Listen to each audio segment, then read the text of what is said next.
ఈరోజు మనం చూస్తున్నది కిలోగూడలో జరిగిన విత్తనాల పండుగ అండి. నిన్న అంటే 28న జరిగిందనమాట.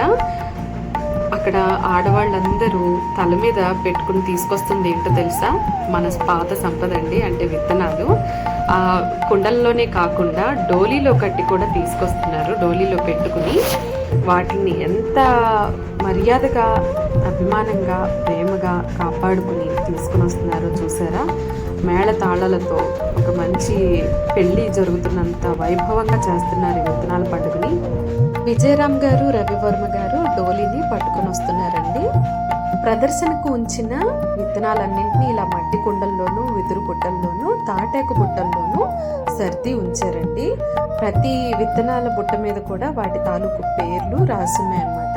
ఎన్ని రకాలు ఉన్నాయో చూసారు. ఇవన్నీ నాటు విత్తనాలండి. ప్రకృతి వ్యవసాయానికి ఈ విత్తనాలు చాలా ఉపయోగపడతాయండి. నా వీడియో నచ్చినట్లయితే తప్పకుండా లైక్ చేయండి, కామెంట్ చేయండి.